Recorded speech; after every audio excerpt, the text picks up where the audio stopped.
Hello students, welcome back on my channel. हम पढ़ रहे हैं बिजनेस स्टडीज की बुक और हमारा 12th क्लास का 5th चैप्टर ऑर्गेनाइजिंग चल रहा है।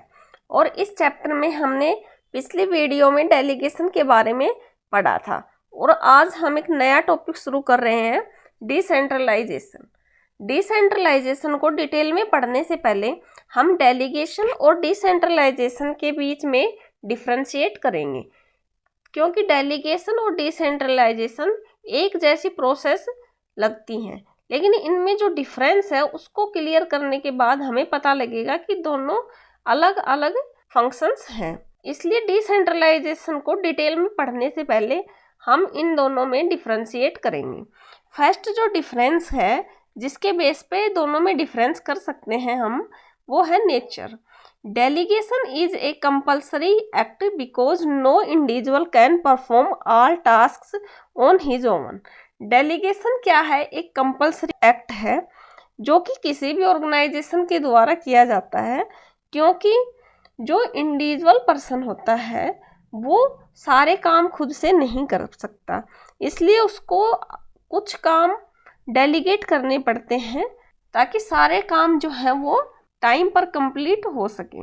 Decentralisation is an optional policy decision, लेकिन डिसेंट्रलाइजेशन मैनेजमेंट की एक ऑप्शनल डिसीजन होता है।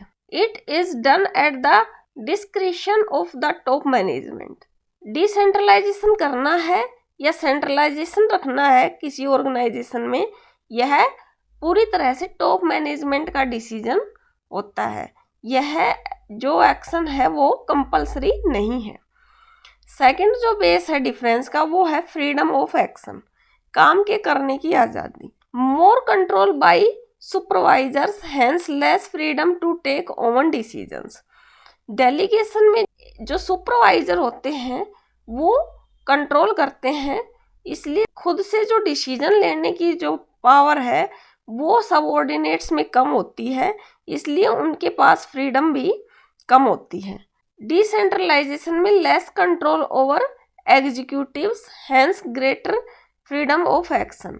डिसेंट्रलाइजेशन में जो सबऑर्डिनेट्स होते हैं उनके ऊपर जो सुपीरियर हैं उनका कंट्रोल कम होता है, मीन्स उनके पास फ्रीडम होती है काम को करने की और डिसीजन लेने की। किनके पास? सबऑर्डिनेट्स के पास काम को करने की और डिसीजन लेने की फ्रीडम होती है। थर्ड जो डिफरेंस है वो है status. It is process followed to share tasks. Delegation एक ऐसी प्रोसेस है जिसमें जो काम है उसको शेयर किया जाता है सबऑर्डिनेट्स के साथ।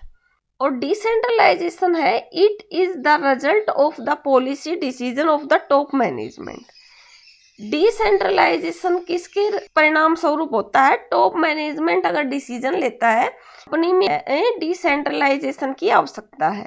मीन्स डिसेंट्रलाइजेशन में जब किसी को अथॉरिटी दी जाती है, कोई रिस्पॉन्सिबिलिटी दी जाती है, तो उसके साथ साथ उसको अकाउंटेबिलिटी भी उसी को दे दी जाती है।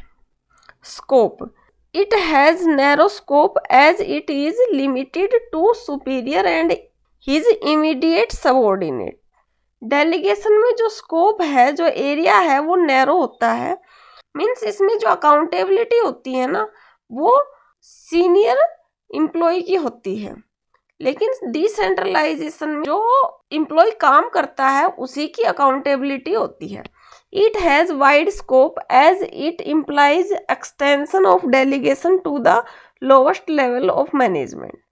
इसमें का जो स्कोप है वो वाइड होता है और इसमें डेलीगेशन करके जो अथॉरिटी और रिस्पॉन्सिबिलिटी दी जाती है उसका जो एरिया है वो काफ़ी विस्तृत होता है। पर्पज, डेलीगेशन करने का पर्पज क्या होता है? To lessen the burden of the managers. Managers के ऊपर जो बर्डन है उसको कम करना डेलीगेशन का पर्पज होता है। To increase the role of the subordinates in the organization by giving them more autonomy. Decentralisation का पर्पज होता है कि सबऑर्डिनेट्स के जो रोल है उसको इंक्रीज करना और अधिक अधिकार देना कि वो काम को अच्छे से कर सकें।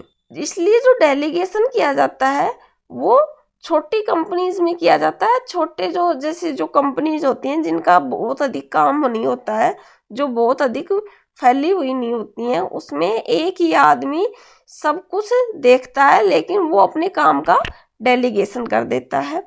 और डिसेंट्रलाइजेशन टॉप मैनेजमेंट द्वारा सोच समझ कर किया जाता है। उसमें सबऑर्डिनेट्स को पूरी फ्रीडम होती है काम करने की और डिसीजन लेने की, और यह है बड़ी कंपनियों में बड़े स्तर पर किया जाता है। Okay students, thank you. I hope कि आपको समझ में आया होगा, और कल हम जो है डिसेंट्रलाइजेशन को डिटेल में पढ़ेंगे। Please like share my videos and please subscribe my channel. Thank you so much.